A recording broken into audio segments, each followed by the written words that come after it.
मैं आपका गणित अध्यापक कपिल देव त्यागी।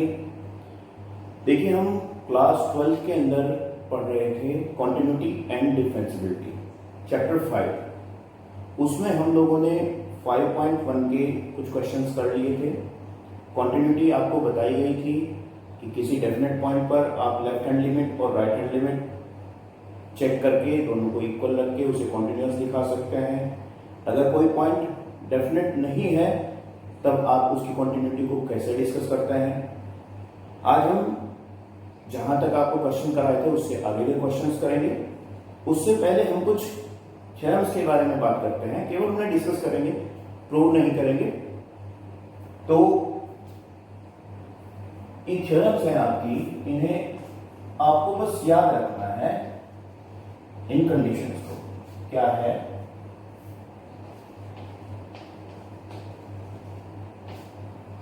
देखिए समझने की कोशिश कीजिएगा। अगर मान लीजिए हमारे पास कोई दो फंक्शन है, एक फंक्शन हमारे पास f है और एक फंक्शन हमारे पास g है। उसी तरीके से है जैसे fx एंड gx, वही है आपके पास, ठीक है। और ये दोनों फंक्शन आपके कॉन्टिन्यूअस हैं।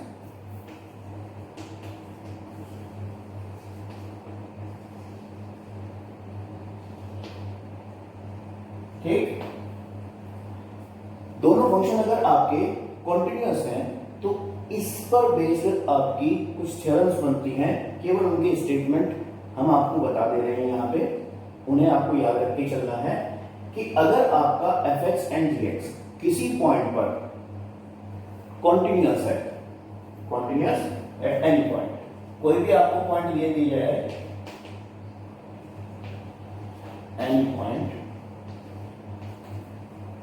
x is equal to a मान लीजिए आप, इस पर दोनों के दोनों फंक्शन कॉन्टिन्यूअस हैं, तब फर्स्ट आपका f plus g also continuous. At x is equal to a, x is equal to a पर इन दोनों फंक्शंस का जो सम होगा, जो योग होगा, वो भी आपका कॉन्टिन्यूअस रहेगा। Second, f minus g also continuous at x is equal to a पर, ठीक है। Third, f into g also continuous at x is equal to a, यानी कि इन दोनों फंक्शंस का मल्टीप्लिकेशन भी आपका कॉन्टिन्यूअस ही होगा। और थर्ड है, फोर्थ है इसमें f upon g, if g या gx जो हमने लिखा था नॉट इक्वल्स टू 0 के, नॉट इक्वल्स टू आपका 0 होना चाहिए यहां पर, तो क्या होगा, also continuous at x is equals to a। तो f अपॉन g भी आपका कॉन्टिन्यूअस रहेगा x is equal to a पर। देखिए, अगर इन थ्योरम को प्रूव करने की बात आए तो बड़ी सिंपल सी है, करने में कुछ है नहीं, पर आपके पास इस तरीके के क्वेश्चंस आएंगे नहीं बोर्ड में, ना आए हैं आज तक। बड़ी सिंपल है। देखिए कि अगर आपका f कंटिन्यूअस है, fx कंटिन्यूअस है, तो बड़ी सिंपल सी बात है कि x is equal to a पर या x टेंडिंग टू a पर ये कोई लिमिट दे रहा होगा, मान लीजिए L1 दी है इसने, ठीक है। रफली वैसे ही आपको समझा रहा हूं, ये आपकी समझ में भी आ जाएगी आसानी से। अगर fx आपका कॉन्टिन्यूअस है at x is equal to a पर, तो ये a कोई लिमिट दे रहा होगा, उस लिमिट को हमने मान लिया L1, ठीक है। इसी तरीके से gx भी कॉन्टिन्यूअस है, तो gx भी आपके पास एक लिमिट देगा, इसकी लिमिट को हमने मान लिया L2, ठीक है। वही आप left hand limit, right hand limit निकाला करते थे और fa और ga निकाला करते थे, तीनों बराबर हुआ करते थे, तो वो कॉन्टिन्यूअस हुआ करता था। तो वो जो बराबर वैल्यू है, जो लिमिट्स है आपकी, वो ये आ रही है दोनों की। अब यहाँ पे कंसीडर करते हैं, जब इस पर लिमिट आप अप्लाई करेंगे, रफली यहाँ पे देखिए, अगर मैं लिमिट f प्लस g ये निकालता हूँ at any point x tending to a पर या जिस पर भी, तो ये आपके पास होगा, क्योंकि लिमिट आपकी डिस्ट्रीब्यूटिव होती है, limit f plus limit g, और लिमिट f अभी भी आपने क्या मान रखी है, L1, और ये L2। तो आपके पास दोनों रियल वैल्यूज लिमिट थी वहां पर, तो ये भी एक रियल वैल्यूज ही आएगी, और लेफ्ट हैंड और राइट हैंड आपकी दोनों की दोनों सेम आएंगी, जो इसके इक्वल ही आएंगी। तो ये आपका फंक्शन f प्लस जी भी कॉन्टिन्यूस होगा। इसी तरीके से आप f माइनस जी को कर सकते हैं, इसी तरीके से आप f डॉट जी को f इंटू जी को कर सकते हैं। f की लिमिट L1 है, g की लिमिट L2 है, तो इंटू करेंगे तो L1 L2 लिमिट आएगी इनकी। इसी तरीके से इसे करेंगे, बट L2 यहाँ पर आपके पास 0 नहीं होनी चाहिए, ठीक है। तो ये फंक्शन आपके कॉन्टिन्यूस होंगे। इन चारों थ्योरम्स को आप समझ लेंगे अच्छी तरीके से, है क्या इनका कॉन्सेप्ट, इनके स्टेटमेंट की ही हमें जरूरत है। अब आगे के क्वेश्चंस में करते हैं। अब आगे क्वेश्चन 19 क्वेश्चन तक हमने करवा लिए थे, याद होगा आपको। और आज हमें स्टार्ट करना है क्वेश्चन नंबर 20 से। 20 में देखिए थ्योरम यूज नहीं हो रही है। 20 तो आपका पहले जैसा ही क्वेश्चन है। आपको fx गिवन है, ये है आपके पास x square minus sine x plus 5, और आपको इसकी क्वांटिटी चेक करनी है x इज इक्वल टू 5, ठीक है। बड़ी सिंपल बात है। देखिए वही पहले वाला कॉन्सेप्ट, अगर x आपको एक कोई पॉइंट पे दे रखा है, डेफिनेट पॉइंट दे रखा है, तो बस केवल अब आपको लेफ्ट हैंड लिमिट और राइट हैंड लिमिट चेक करनी है इसकी। वही लिमिट पाई माइनस कर लीजिए, चाहे तो इस तरीके से बताया था आपको, चाहे आपको बताया था कि पाई माइनस एच या पाई प्लस एच करके कर लीजिए, जैसा आपको बेटर लगता है। पाई माइनस करेंगे तो यहां से आपके पास हो जाएगा पाई स्क्वायर माइनस में साइन पाई और प्लस में 5, ठीक है। और अगर आप करेंगे कि यहां से सॉल्व कर लीजिए थोड़ा सा, पाई स्क्वायर हुआ, साइन पाई की वैल्यू, साइन पाई यानी 180 की वैल्यू क्या होती है, कोई होती है जो 0 की होती है, तो ये आपके पास आ गया पाई स्क्वायर माइनस 5 के, ठीक है। इसी तरीके से लिमिट पाई प्लस, जब इसमें प्लस आप एडजस्ट कराएंगे तो ये आपके पास हो जाएगा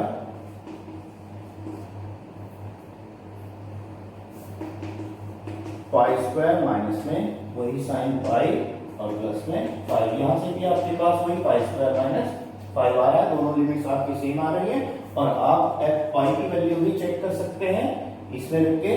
एफ पाई की वैल्यू क्या है, वही pi square minus sine pi और प्लस में 5, सॉरी ये प्लस है यहाँ पे, और ये आपके पास, ये भी आपके पास पाई स्क्वायर प्लस 5 आ रही है, ठीक है। तो तीन आपकी left hand limit, right hand limit और एफ ए इक्वल है। तो इसका मतलब क्या है कि F X is a continuous function at X is equal to A. ये लाइन आपको बाद में लिख देनी है, ठीक है। आगे बढ़ते हैं। अब नेक्स्ट क्वेश्चन में आपको दे रखा है, discuss the continuity of the following functions. In functions की कॉन्टिन्यूटी को डिस्कस कीजिए। देखिए क्वेश्चन नंबर 21, एक पार्ट में देखते हैं। सबसे पहले आपको गिवन है F X is equal to sine x plus cos X, ठीक है। अब यहां पे देखिए एफ एक्स जो है वो दो फंक्शंस का सम है, सम ऑफ टू फंक्शन। यहां पर एक साइन एक्स, एक फंक्शन ये हो गया, और एक कोस एक्स हो गया। तो इन्हें हम क्या करते हैं, let F X equals to G X plus H X, ठीक है। Where G X equals to sine X and H X equals to cos X, ठीक है। ये हमने दोनों फंक्शन अलग अलग मान लिए। अब हमें करना क्या है, हमने अभी अभी थ्योरम्स पढ़ी थी, आपको 4 थ्योरम्स दिखवाई थी मैंने। तो अब हमें करना क्या है कि हमें gx को चेक करना है एनी रियल पॉइंट पे, और hx को चेक करना है किसी भी रियल पॉइंट पे, ठीक है। तो let x is equal to c belongs to R। ये कोई एक रियल पॉइंट कुछ भी हो सकता है, ठीक है। अब इस पर हम चेक करेंगे कि gx और hx कॉन्टिन्यूअस है या नहीं है। सबसे पहले हम बात करते हैं gx की, ठीक है। अब की बार h वाले तरीके से निकाल तो हम वही c प्लस c माइनस वाले से भी कर सकते हैं। अब की बार देखिए h वाले से निकालते हैं। सबसे पहले हम निकालते हैं इसकी लेफ्ट हैंड लिमिट में क्या किया करते थे, limit x tending to 0 and f c minus h, जो भी आपको पॉइंट दिया होता था, ठीक है ना। या अगर उस तरीके से करते जैसे पहले क्वेश्चन में, तो यहाँ पे c माइनस करके और इसमें वैल्यूज रखते, या इससे करके दिखाते हैं आपको। तो क्या होगा, लिमिट f की जगह क्या यूज कर रहे हैं, g, फंक्शन हम ले रहे हैं gx, ठीक है। तो लिमिट h टेंडिंग टू 0 पर, देखिए फंक्शन क्या है हमारे पास, साइन है, तो साइन c माइनस h, ठीक है। अब यहां पर हम डायरेक्टली तो इसमें h की जगह 0 करेंगे नहीं, क्योंकि हमें नहीं पता कि c माइनस h या c कौन है और साइन c रखने के बाद क्या आएगा। तो पहले हमें इसे सॉल्व करके देखना पड़ेगा। तो वो सॉल्व करते हैं हम इसे, लिमिट h टेंडिंग टू 0 पर। साइन a माइनस b का फॉर्मूला आपके पास 10 से चला रहा है, याद होगा आपके 11th में भी आप लोगों ने ट्रिग्नोमेट्री पढ़ी है, तो वहीं से वही फॉर्मूला रखेंगे, sine a cos b minus में cos a sin b, यानी कि cos c और sin h, ठीक है। sin a cos b minus में cos a sin b, वो वाला फॉर्मूला हमने इसमें लगाया। अब इसमें हम h की जगह 0 रखना शुरू करते हैं। देखिए लिमिट एग्जिस्ट कराते हैं, यहां से तो आपके पास आया साइन c, cos 0 की वैल्यू 1 होती है माइनस में। अब की बार साइन c वो cos c as it is रहेगा, एंड साइन 0, और साइन 0 की वैल्यू क्या होती है, वो होती है आपके पास 0। तो यहां से हमारे पास सॉल्व करके क्या आया, साइन c, ठीक है। इसी तरीके से हम इसकी राइट हैंड लिमिट चेक करेंगे, वहां पर c प्लस h आ जाएगा, यहां पर आपके पास प्लस आ जाएगा, और लिमिट तब भी आपके पास साइन c ही आनी है। राइट हैंड लिमिट में आपको करना क्या है, लिमिट h टेंडिंग टू 0 पर g c प्लस h, ठीक है। ये करना है आपको, फंक्शन में इसी तरीके से करते चले जाना है, और ये भी आपके पास क्या आएगी, साइन c, ठीक है। और आप देख रहे हैं कि साइन c इक्वल्स टू किसके है, अगर मैं g c के इक्वल रख दूं, यानी कि left hand limit equals to right hand limit, और इक्वल्स टू आ रहा है g c, ठीक है। तो अब क्या हुआ कि gx आपका कॉन्टिन्यूअस हो गया एट एनी पॉइंट c, किसी भी पॉइंट c पर, और c कौन है, कुछ भी हो सकता है, रियल नंबर है कुछ भी, ठीक है। तो यानी कि gx जो हुआ आपका, वो आपका एक कॉन्टिन्यूअस फंक्शन हो गया, ठीक है, एट एनी पॉइंट। और इसी तरीके से सिमिलरली बिल्कुल सेम आपको यही करना है, दिखाना है hx भी आपका कॉन्टिन्यूअस फंक्शन है एट एनी पॉइंट c। और अब आपको उसके बाद वही जो चरण आपको लिखवाई थी वही करनी है। क्या आपने दिखा दिया कि gx is a continuous function at x equals to c and hx is a continuous function at x equals to c, और जो आपको पहला स्टेटमेंट लिखवाया था, then fx, ठीक है। fx कौन था, gx and hx का सम था, तो fx is also a continuous function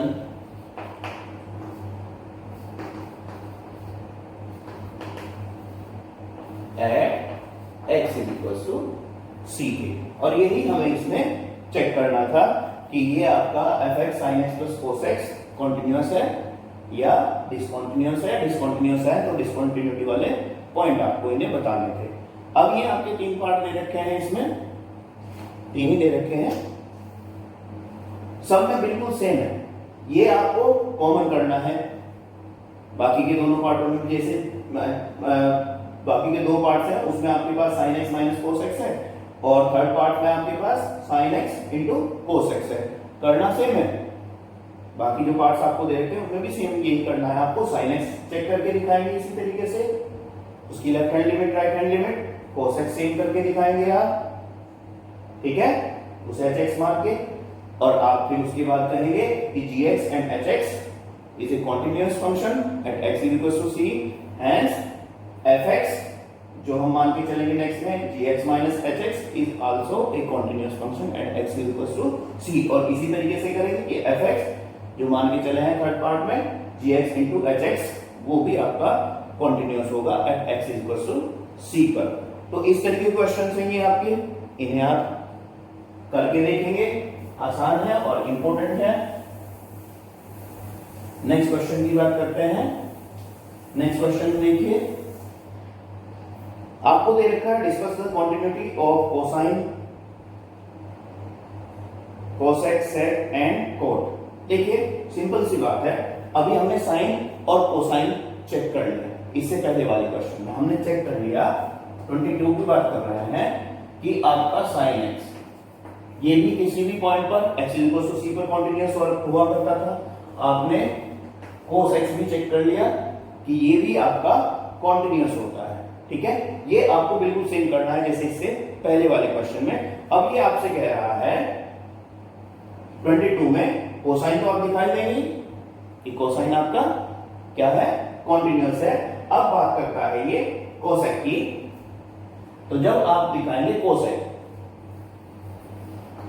केवल समझा रहा हूं मैं, करेंगे आप लोग इसे, कोसेक क्या होगा 1 अपॉन साइन एक्स होगा। और हमने अभी अभी प्रूव किया था कि साइन एक्स एक कॉन्टिन्यूअस फंक्शन है एट एक्स इक्वल टू सी पर, और साइन एक्स अगर कॉन्टिन्यूअस है तो 1 अपॉन साइन एक्स यानी कि 1 अपॉन एफ एक्स, क्योंकि 1 भी आपका एक फंक्शन है, 1 तो आपका कॉन्टिन्यूअस रहना है क्योंकि एक कांस्टेंट फंक्शन है, ये तो हमेशा कॉन्टिन्यूअस रहेगा। और साइन एक्स आपने दिखा दिया कि कॉन्टिन्यूअस है, then F X upon G X. बस वहां पर आपको एक चीज जरूर लिखनी है, where sine X not equal to 0 के, ये आपका 0 नहीं होना चाहिए। अगर साइन एक्स 0 हो गया तो 1 अपॉन 0 ये आपका एक अनडिफाइंड फंक्शन आ जाएगा। और अगर हम जनरल वैल्यूज की बात करें तो इसकी जनरल वैल्यूज क्या हुआ करती थी, जनरल वैल्यूज में लिखते हैं तो x is equal to n pi, ठीक है, वही प्लस माइनस 1 की पावर n याद होगा आपके। और ये किसकी वैल्यू है, 0 की वैल्यू है, n2 में 0, अल्फा की जगह 0 लेते हैं, ये टर्म्स तो आपके पास 0 हो गया। तो मतलब कहने का ये है कि x आपका n पाई के इक्वल कभी नहीं होना चाहिए, जहां पर n आपका बिलोंग्स टू z, एक इंटीजर है और ये आपका एक पॉजिटिव इंटीजर है, ठीक है, क्लियर है ना। अब इसी तरीके से नेक्स्ट की बात करते हैं। नेक्स्ट में आपसे डिस्कस करवा रहा है, इसी में कह रहा है कि सेक को कैसे दिखाएंगे, वही सेक एक्स को, ये आपके पास हुआ करता है 1 अपॉन कोस एक्स के, सिमिलर है बिल्कुल। कोस एक्स अभी हमने कॉन्टिन्यूअस प्रूव करा था, कोस एक्स में भी आपको यही दिखाना है कि cos X never equals to 0 के। अब इसकी भी जनरल वैल्यूज रख दीजिए आप, x not equals to 2n pi plus इसकी वैल्यू कितनी है, पाई बाय 2, यानी कि x की वैल्यू कभी ये नहीं होनी चाहिए। ये लाइन आप इसमें ऐड करके चलेंगे और लिख देंगे कि ये आपका, अगर इसे आप fx मान के चलेंगे, इसे भी आप fx मान के चलेंगे, तो आपको वही करना है बिल्कुल सेम 21 क्वेश्चन वाला, ठीक है। और फिर इसमें कहा गया है कि कोट x, इसे fx मान के चलेंगे आप, और कोट किसके इक्वल हुआ करता है, cos x upon sin x, ठीक है। ये अभी हमने इससे पहला क्वेश्चन 21 किया है, बिल्कुल सेम वही है, ठीक है ना। तो इस तरह आपको पहले इन दोनों को कंटिन्यूअस दिखाना है, फिर आपको ये सब प्रूव कर देना है। आगे बढ़ते हैं, क्वेश्चन नंबर 23 सेम वैसा ही है जैसा क्वेश्चन हमने किया था पहले। सी की यहाँ पे 3 कंडीशन बनेगी, जब c लेस देन 0 हो, जब c ग्रेटर देन 0 हो और जब c इक्वल टू 0 के हो। ये क्वेश्चन हम कर चुके हैं। Determine if f defined by fx is equal to this के इज ए कंटीन्यूअस फंक्शन। ये भी आपका ऐसा ही क्वेश्चन है वैसे तो, पर यहां पर आपको क्या प्रॉब्लम आएगी मैं थोड़ा सा आपको बताता हूं। क्वेश्चन नंबर 24, ठीक है। आप देखिए इसे नॉट इक्वल टू पे, तो जब आपका वही सी लेट करके चलेंगे, इसकी आपका कोई एक नंबर है और वही आपके पास तीन कंडीशंस आएंगी। When c is less than 0 के, when c is greater than 0 के और when c is equal to 0 के। वही तीन कंडीशन जैसे हम करते आ रहे हैं वही आपको इसमें चेक करनी है। इस पर और इस पर तो आपको कोई दिक्कत नहीं होने वाली, ठीक है।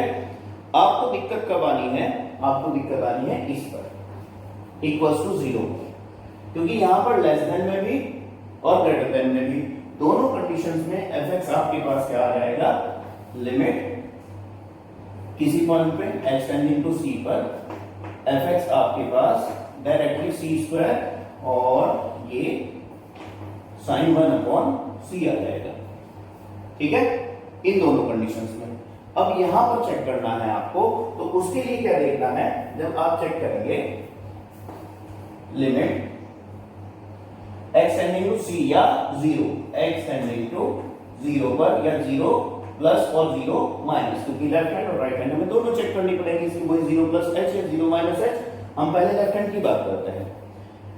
हमें निकालना है x स्क्वायर sin 1/x, ठीक है। अब यहां पर आप लिमिट एग्जिस्ट करके देखिए, जब यहां लिमिट एग्जिस्ट करेंगे कि 0 हुआ और यहां पर हो गया 1/0। 1/0 तो आपका एक अनडिफाइंड नंबर है, तो हमें नहीं पता साइन अनडिफाइंड की वैल्यू क्या होगी, तो इसे लिमिट को हम नहीं निकाल पाएंगे लेफ्ट हैंड पे भी और राइट हैंड पे भी। तो इसे निकालने का आपके पास अब क्या तरीका है उसे समझिए जरा। देखिए हमें पता है कि साइन 1/x, x यहां पर भी कुछ भी हो अदर देन 0 के, हम उसकी बात कर रहे हैं, जब 0 से कुछ अलग होगा तो आपको पता है कि इसकी वैल्यूज हमेशा कहां से कहां तक लाई करेगी, -1 और 1 के बीच में होगी, होगी, क्लियर है, होती है ना। टेबल भी पड़ी हुई है, टेबल में मैक्सिमम वैल्यू साइन की क्या होती है, 1 होती है +1, और मिनिमम वैल्यू क्या होगी, वो -1 होगी, वही हमने मैक्सिमम एंड मिनिमम वैल्यू ली है। अब हम क्या करते हैं कि इसे x स्क्वायर से मल्टीप्लाई कर लेते हैं, इस इनइक्वालिटीज को, जो इनइक्वालिटीज जो सभी का आपको दे रखी है, इसे x स्क्वायर से मल्टीप्लाई करते हैं। तो यहां पे क्या होगा, -x² less than equals to x² sin 1/x, ठीक है, और less than equals to x², ठीक है। अब क्या करते हैं, अब हम इस पर लिमिट अप्लाई कर देते हैं पूरे के पूरे फंक्शन पर। तो जब लिमिट अप्लाई करेंगे तो limit x tending to 0 minus या प्लस, जो भी आपको करना है अब इस पे करना है, माइनस वाला भी और प्लस वाला भी। तो यहां पे क्या होगा, 0 minus x² less than equals to limit x² limit x tending to 0 minus ये x² sin 1/x और लेस देन इक्वल्स टू वही लिमिट 0 माइनस x², ठीक है। इसकी लिमिट तो अभी हमें पता नहीं, क्योंकि हम यहाँ पे डिस्कस कर चुके हैं, नहीं निकाल पा रहे थे। तो यहाँ पे आते हैं, अब हम देखिए इसमें जब लिमिट एग्जिस्ट कराएंगे तो आपके पास एक क्वाड्रेटिक फंक्शन है, आपको पता है लिमिट आनी है इसकी, और ये आपका एक कॉन्टिन्यूअस फंक्शन भी है। तो लिमिट कितनी है इसकी, यहां से 0। अब देखिए greater than equals to limit जो हम आपकी चेक कर रहे थे यहाँ पे x टेंडिंग टू 0 माइनस पे x² इंटू साइन 1/x और less than equals to limit 0 minus x²। ये कितनी आएगी, ये भी आपके पास आएगी 0, ठीक है, वही क्वाड्रेटिक फंक्शन आपको मिल रहा है। अब देखिए मजे की बात, यहां पे क्या हुआ, यहां पे हम कह रहे हैं कि ये लिमिट्स जो आपकी आई है निकल के जो आएगी, जिसे हम डिफाइन नहीं कर पा रहे थे, ये जो लिमिट्स आएगी ये यहां से 0 से बड़ी है या 0 के इक्वल है। ठीक, इधर वाले पोर्शन पे जाते हैं। यहां पे ये कह रहा है कि 0 इसकी लिमिट से बड़ी है या इक्वल है। ऐसा कब पॉसिबल है कि एक नंबर 0 से छोटा भी है, 0 से बड़ा भी है। यहां पर देखिए, यहां पे इक्वल के साइन भी लगे हुए हैं इस इनइक्वालिटीज में, तो इसका मतलब क्या हुआ, implies that limit x tending to 0 पर, अब वो प्लस और माइनस दोनों इंक्लूड है इसमें, आप किसी तरीके से प्लस भी निकाल सकते हैं, राइट हैंड लिमिट भी निकाल सकते हैं, x² sin 1/x। क्या होगा इसका मतलब, जब एक बार तो हम कह रहे हैं कि यहाँ पर ये लिमिट 0 से बड़ी है, यहाँ पे हम कह रहे हैं ये 0 से छोटी है, और इक्वल साइन दोनों पे लगा हुआ है, ऐसा पॉसिबल ही नहीं है। तो क्या पॉसिबल है, ये लिमिट किसकी इक्वल है, 0 के इक्वल है। ठीक है, तो लेफ्ट हैंड लिमिट भी वही आएगी, राइट हैंड लिमिट भी वही आएगी। ठीक है, और अगर आप इसमें f0 रखें इस फंक्शन के अंदर 0, तो भी आपका 0 ही आएगा। इसका मतलब क्या हुआ कि ये फंक्शन आपका कॉन्टिन्यूअस हो गया 0 पर भी, 0 से लेस पर भी, यानी कि c जब लेस देन 0 था तब भी आपने कॉन्टिन्यूअस दिखा दिया, c ग्रेटर देन 0 तब था तब भी आपने कॉन्टिन्यूअस दिखा दिया, और 0 पर भी कॉन्टिन्यूअस दिखा दिया। तो ये आपके पास हो जाएगा कि f(x) is a continuous function eight any point of real line. Real number line के ऊपर कोई भी पॉइंट आप लेके चले तो वो वहां पर कॉन्टिन्यूअस होगा। ठीक है, आगे बढ़ते हैं। 25 सेम क्वेश्चन आ गया जो अभी कराया है। 26, 27, 28, 29, ये क्वेश्चन नंबर 17 और 18 ये आपको करवा चुके हैं, बिल्कुल सेम वही क्वेश्चंस है। आपको इसमें k की वैल्यूज निकालनी होती है जब आपका कॉन्टिन्यूअस दिया होता है फंक्शन। क्वेश्चन नंबर 30 भी आपका बिल्कुल सेम है। ठीक है, हो जाएगा। और क्वेश्चन नंबर आते हैं 31 पर। क्वेश्चन नंबर 30 में एक बार ध्यान दे लीजिए, एक बार आपको 2 से लेस यानी कि 2 पर चेक करनी है लिमिट इसकी, क्योंकि कॉन्टिन्यूअस दे रखा है फंक्शन। जब 2 पर चेक करेंगे लिमिट तो 2 minus h, left hand limit जब लेके चलेंगे 2 पे तो इक्वल्स टू 5 पे लेके चलेंगे, और 2 प्लस h जब लेके चलेंगे तो फंक्शन आप ax प्लस b लेके चलेंगे, और वहां पर ये आपका 2x plus b is equals to 5 पहली इक्वेशन आ जाएगी। फिर आप दोबारा चेक करेंगे किस पर, 10 पर।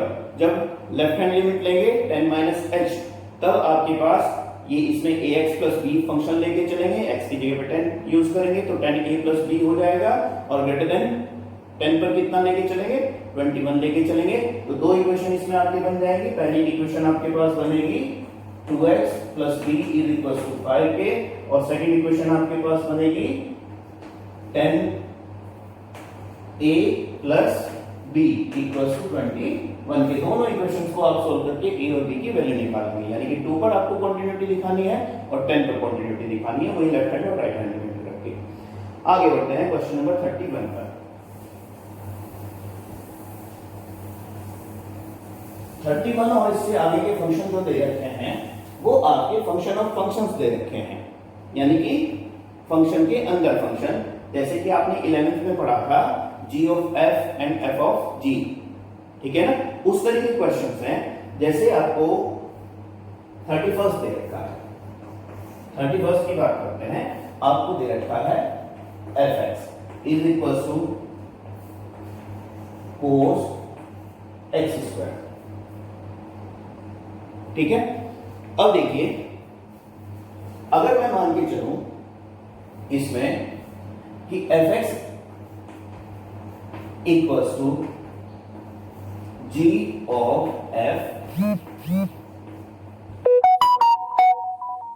g ऑफ h, ठीक है, क्योंकि f तो हमारे पास था, g और h, तो क्या होगा, g इसमें आप कंसीडर करके चलेंगे gx। क्या है वो आपके पास, वो है आपके पास cos x, ठीक, और hx आप लेके चलेंगे x² पे, ठीक है। अब जब आप इसमें रखेंगे g of h,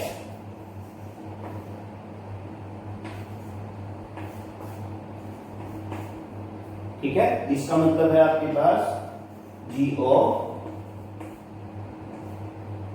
H X. ठीक है, यहां पर एच एक्स की वैल्यू कितनी है, ये है आपके पास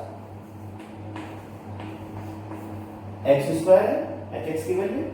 ठीक है, और ध्यान दीजिए जी एक्स की वैल्यू कितनी थी हमारे पास, कोस एक्स थी, तो ये क्या होगा आपके पास कोस एक्स स्क्वायर। तो ये आपके पास इस टाइप के फंक्शन है। नेक्स्ट क्वेश्चन में भी ऐसे ही आपको दे रखे हैं। तो अब आपको क्या दिखाना है, आपको दिखाना है इसमें कि कोस एक्स भी कॉन्टिन्यूअस है और एक्स स्क्वायर भी कॉन्टिन्यूअस है। ये हम पहले क्वेश्चन में कर चुके हैं। कोस एक्स भी हमने दिखा दिया था, लेफ्ट हैंड लिमिट और राइट हैंड लिमिट करके कोस सी वैल्यू आती है, और एक्स स्क्वायर को भी आप दिखा सकते हैं किसी भी पॉइंट सी के ऊपर। ठीक है, तो दोनों आपके कॉन्टिन्यूअस फंक्शन है, then this is also a continuous function and then fx is also a continuous function at any point of real number line। ठीक है, समझ में आई होगी बात। इसी तरीके से आपको इन्हें बनाना है। ये आपको दिक्कत क्या आने वाली है इसमें, केवल ये बनाना। देखिए एक बार दोबारा समझते हैं इसे। यहां पर एक फंक्शन, ये आउटर फंक्शन cos x दे रखा है और इनर फंक्शन जो है ये स्क्वायर है। ठीक है, तो इसी क्रम में आपको मान के चलना होता है, इन्हें इसी सीक्वेंस में मान के चलना होता है। जो आपका आउटर फंक्शन है उसे तो मैंने gx मान लिया, ठीक है, x के टर्म्स में मान के चलेंगे, और जो इनर था स्क्वायरिंग फंक्शन उसे मैंने hx मान लिया। तो जब हमने g ऑफ h निकाला, ठीक है, g ऑफ h का मतलब है g ऑफ hx। hx की वैल्यू रखी सबसे पहले कितनी थी, x स्क्वायर, और फिर g x की जगह क्या यूज कर रहा है, x स्क्वायर। तो इसमें भी x की जगह x स्क्वायर यूज करेंगे, ये आ जाएगा। ठीक है, तो केवल ये आपको पहले दिखाना है। अब आपको क्या दिखाना है कि gx एंड hx। सबसे पहले आप limit x tending to c पर, अब वो left hand limit, right hand limit, या c लेस देन 0 या ग्रेटर देन 0 या इक्वल टू 0, वो अब आपको करके दिखाना है। आपको gx दिखाना है कि ये कॉन्टिन्यूअस है। इसी तरीके से फिर आपको limit x tending to c पर, इसी पॉइंट पर, c पर ही, अदर पॉइंट नहीं लेंगे, क्योंकि एक ही पॉइंट पर अगर fx और gx आपके कॉन्टिन्यूअस हैं, देन वो आपकी जो इक्वेशन जो हमने थ्योरम्स करवाई थी तभी वो एप्लीकेबल है। ऐसा नहीं है कि fx किसी अदर पॉइंट पर और gx किसी अदर पॉइंट पर कॉन्टिन्यूअस होगा तो वे दोनों भी कॉन्टिन्यूअस होंगे एक पॉइंट पर। ठीक है, तो यहां पर हम c एक कॉमन पॉइंट लेके चल रहे हैं और यहीं पे आपको दिखाएंगे, ये आपका दिखाना है आपको hx इज कॉन्टिन्यूअस। तो ये भी कॉन्टिन्यूअस दिखाएंगे, ये भी कॉन्टिन्यूअस दिखाएंगे, और उसके बाद कह देंगे कि आपका then fx g of hx is a continuous function. ठीक है, तो ये बनाना आप समझ गए।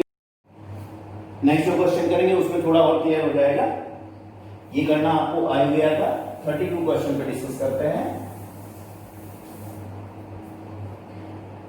32 में आपको दे रखा है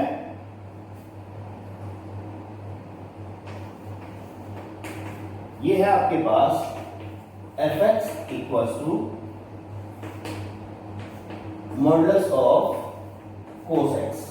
ठीक है, तो सबसे पहला ध्यान देने वाली बात वही है कि आउटर कौन है, मॉडुलस, और इनर कौन है, cos x।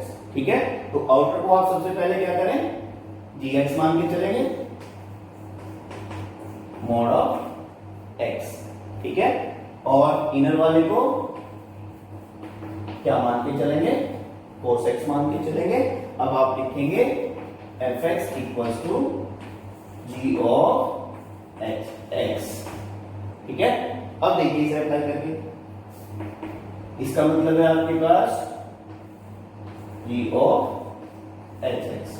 hx कौन है आपके पास, cos x है, यानी कि g of cos x, g cos x। और यहां पर gx की वैल्यू क्या थी आपके पास, मॉडुलस ऑफ x थी, तो यहां पर x की जगह क्या यूज करेंगे, cos x। तो कितना हो गया, modulus of cos x। Clear है, तो अब आपको क्या दिखाना है कि gx ये आपके पास फंक्शन हुआ ही करता था। कैसे बनाया करते थे आप इसे,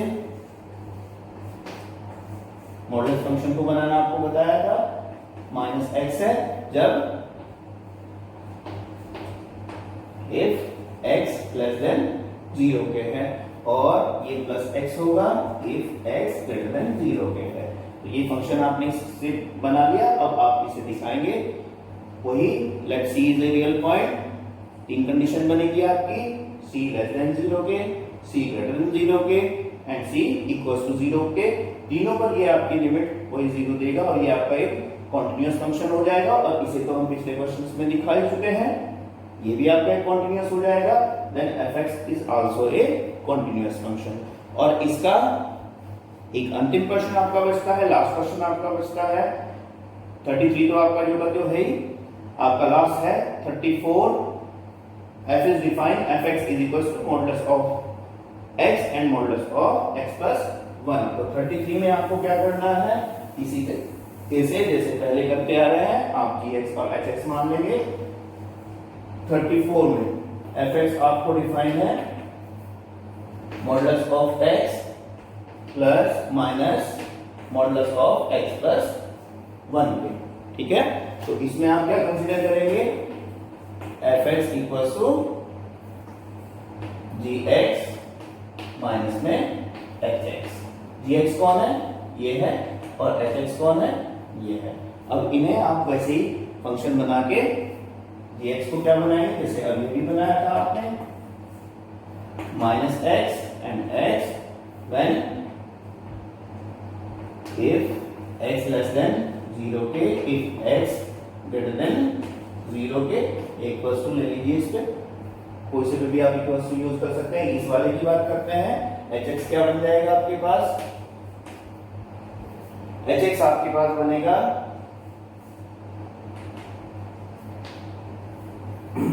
यहां पे देखिए, ये आपके पास हो जाएगा माइनस में x plus 1 when if x less than है आपके पास इससे माइनस वन से लेस है। तो वो बताया था आपको, इसे अंदर वाले फंक्शन को x प्लस 1 को किसके इक्वल रख देखते हैं, 0 के इक्वल देखते हैं, x is equal to minus 1। अब इससे लेस और इससे अपर, माइनस 1 से लेस रखते चलेंगे तो ये नेगेटिव वैल्यू देगा, और जब आप माइनस 1 से ग्रेटर वैल्यू लेके चलेंगे तो ये आपका पॉजिटिव वैल्यू देगा, ठीक है। तो आप इसे भी कॉन्टिन्यूअस दिखाएंगे, इसे भी कॉन्टिन्यूअस दिखाएंगे, और उसके बाद फिर आप बताएंगे कि ये फंक्शन कहां से कहां तक कॉन्टिन्यूअस है, कहां से कहां तक ये क्लियर है। तो बच्चों इतना ही, ये आपके कॉन्टिन्यूटी वाला कॉन्सेप्ट समाप्त होगा, और इसके बाद आपकी चलेगी डिफरेंशिएबिलिटी। उसमें भी आपका सेम सा ही कॉन्सेप्ट है। इस एक्सरसाइज को अच्छी तरीके से कर लीजिए, ठीक है, सारे एग्जांपल कर लीजिए, इंपॉर्टेंट एक्सरसाइज है, और इससे क्वेश्चन आपके पास जरूर आना है आपके बोर्ड एग्जाम के अंदर, ठीक है। तो आज के लिए थैंक यू, नमस्कार।